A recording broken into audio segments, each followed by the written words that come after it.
Before we get started, make sure you subscribe to this channel. That way, when I release more videos like this, you'll get notified. Hi there, and welcome to the Enough Already podcast. I'm your host, Betsy Jordyn, and I got big news for you all. On May 14th, I got married to the absolute love of my life. Never been happier. So we went to Nantucket for our honeymoon, a place that I went about 10 years ago on a personal business retreat, which is where I got my initial idea to pivot my business from consulting to executives to mentoring other consultants and coaches.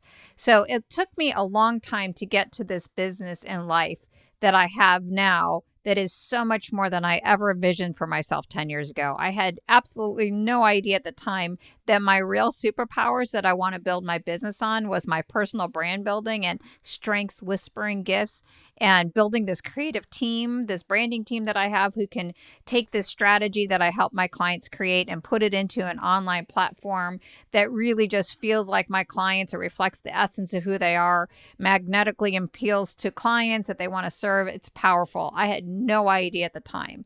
At the time, I just thought, hey, maybe I could monetize my consulting best practice and tools and maybe create some courses. That's all I thought it was. And I had no idea at the time that the type of love that I now have with my husband existed outside of movies and books. We're so gross if you get around with us because we're so gushy, but our wedding was perfect. Okay, so it was a small ceremony with just family and close friends. And then we had this amazing party that really delivered on what we really wanted, which is these two priorities of fun and inclusion. So people are telling us like they just loved it because it was so authentic, it was real.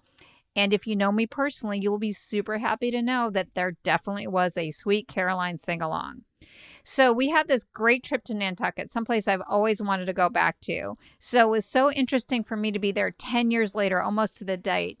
And I couldn't help but ponder my journey. Like, what did it take for me to get to this life that I have? So what did it take me to go from Disney to a consulting business that was successful, but just not as satisfying as I wanted it to be, to this business that I have now, and go from relationships that, let's just say, were not the best to the incredible one that I have now. So in this episode, I want to share with you these musings because I think you and I are a lot alike. You might be in your second act or ready for it just like I was. So maybe you're someone who's had this career, you're in the middle of this great career that has been super successful, but it's just not satisfying anymore. So you're thinking, what's next? There's something more for me, but I just don't know exactly what it is. And I want to figure that out. Or maybe you have a business and you started it, but it's just not as impactful as you want it to be. It's not delivering on what you wanted.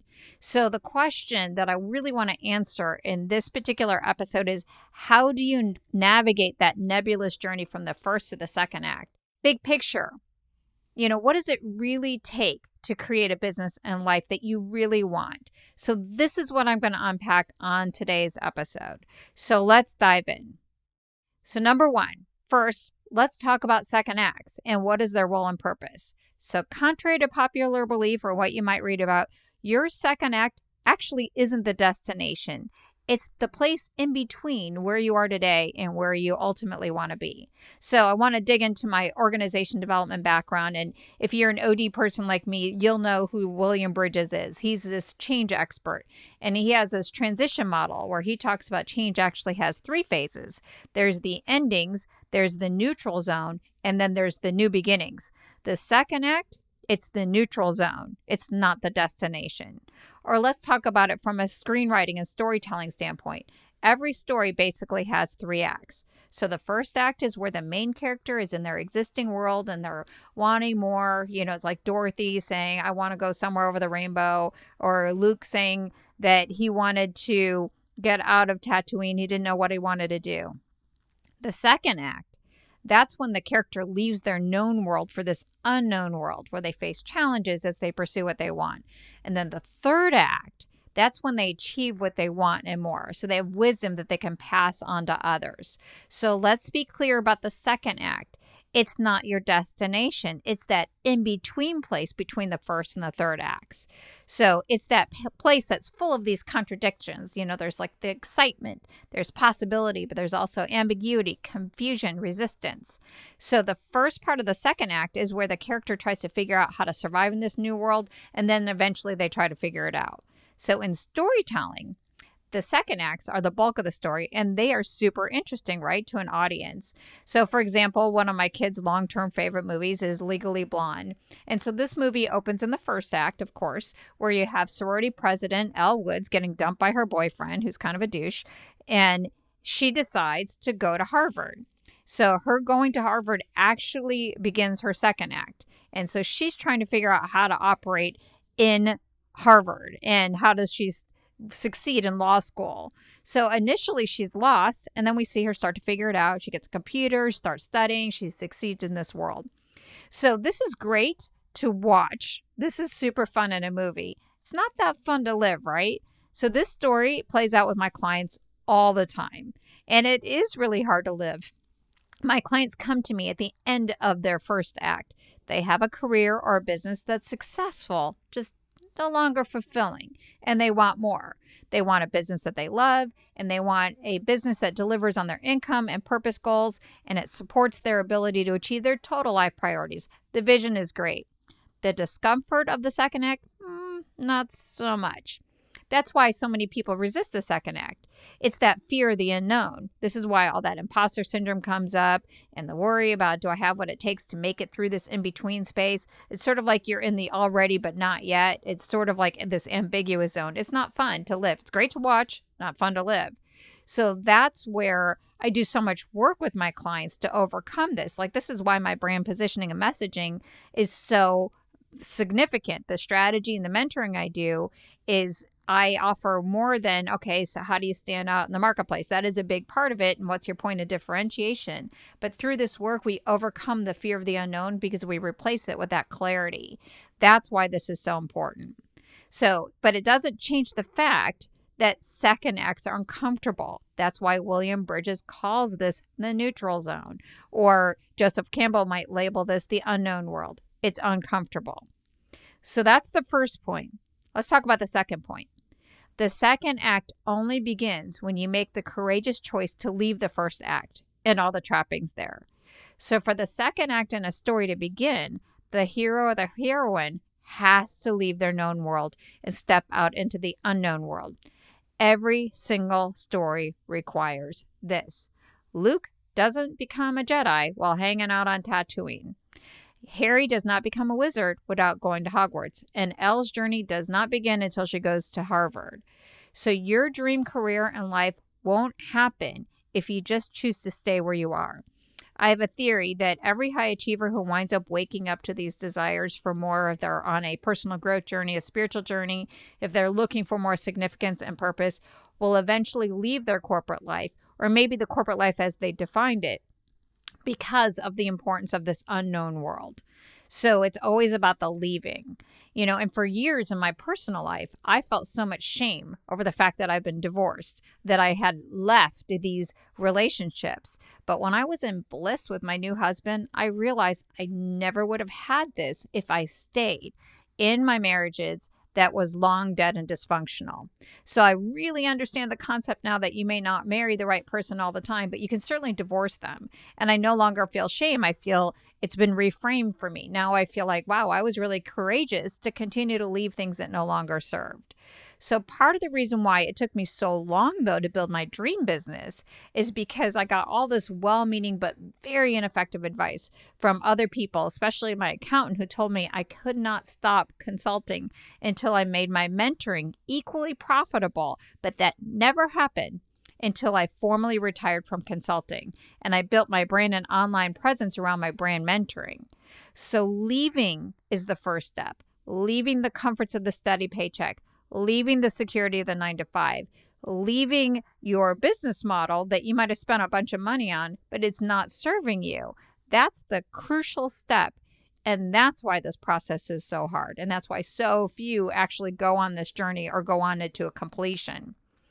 So that's the second step, or the second principle. Let's talk about the third one. Every hero and heroine that eventually arrives at the third act has a mentor in the second act. This is just a fact of the storyline. So if you think about Luke, would he have ever become a Jedi if he didn't have Yoda and if he did not have Obi-Wan? Probably not. Dorothy would have never made it home if she didn't have Glinda. Every single hero has a mentor.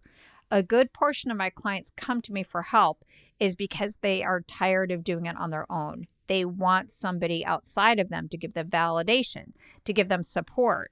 And it's hard to do this on your own.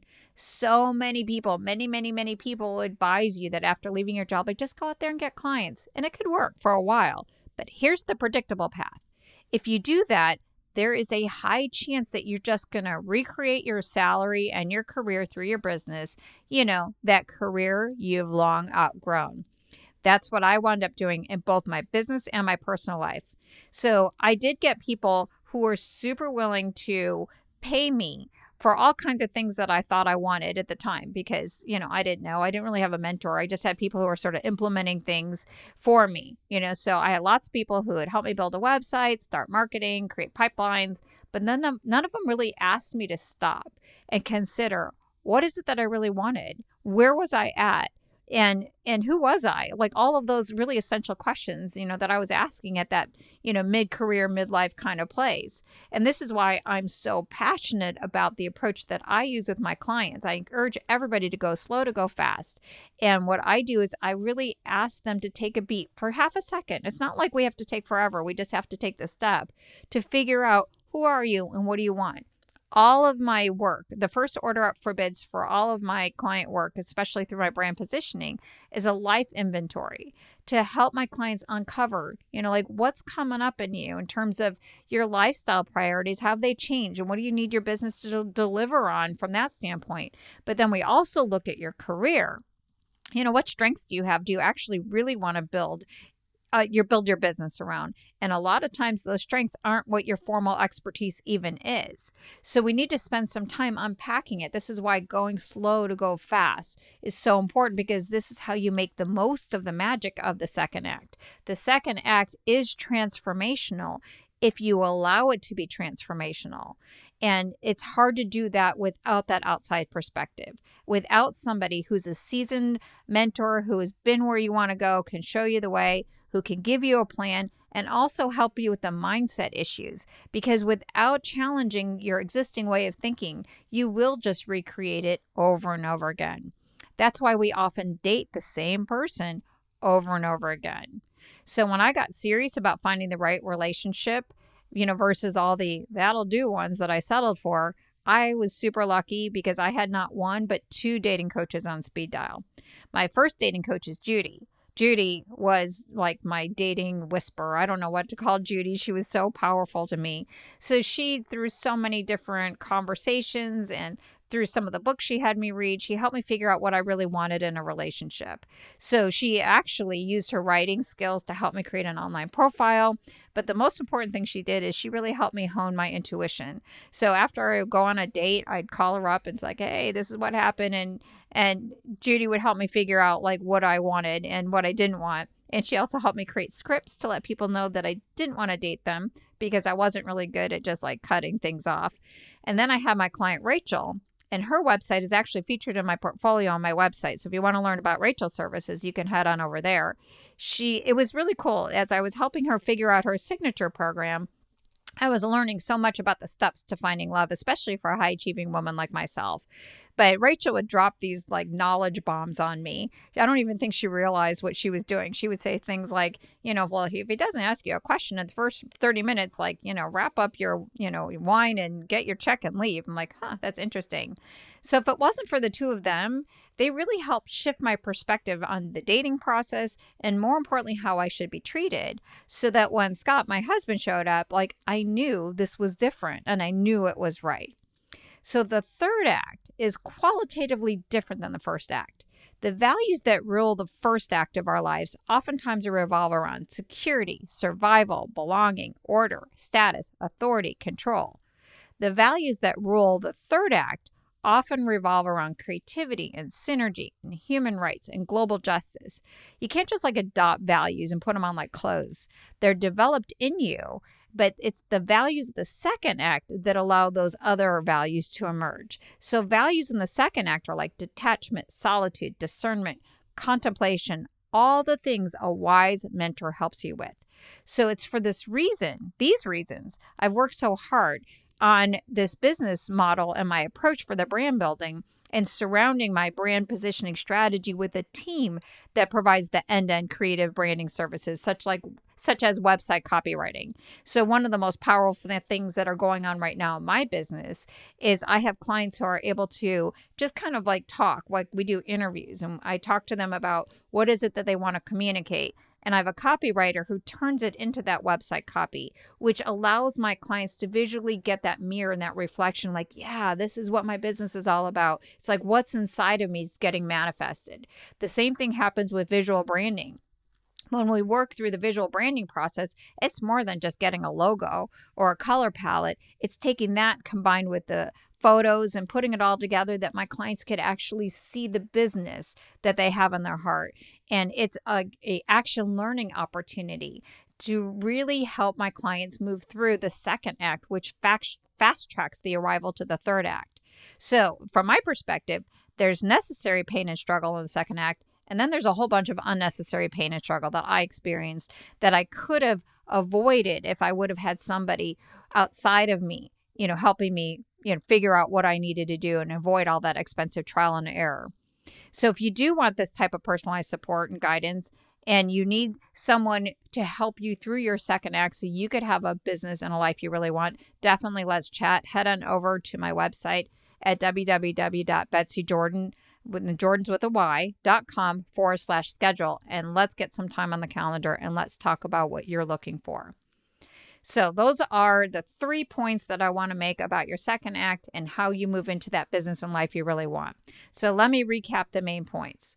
Number 1, the second act isn't the destination. It's the challenge and choices of what you do in the second act that gets you to the third act. The third act is the destination. The second act is the transformation process. Number 2, there is no transformation process. There is no story. There is none of this change without leaving the safety and security of what's contained in your first act. The first step is to leave. And number 3, if you try to go quickly from the first act to the third act and try to skip the second act, you actually recreate the first act over and over and over and over again. So that's why you need a mentor with a plan who can help you use your challenges and choices to identify and create the life and the business you ultimately want. So let's talk about next steps. Number 1, if you want to see the pictures from my magical wedding and honeymoon, head on over to my blog and you'll find a post with the same name and the same title as this podcast episode, and you can see the pictures there. Number 2, if you want more from your career, business, and life than what you're experiencing, what I would encourage you to first do, the very first thing to do, is take a look at what you've got going on that you're holding on to that no longer serves. So have you ever heard of the concept of the sunk cost fallacy? This is the phenomena where a person is reluctant to abandon a strategy or course of action because they invested heavily in it, even when it is clear that abandonment would be more beneficial. So be honest with yourself, brutal even.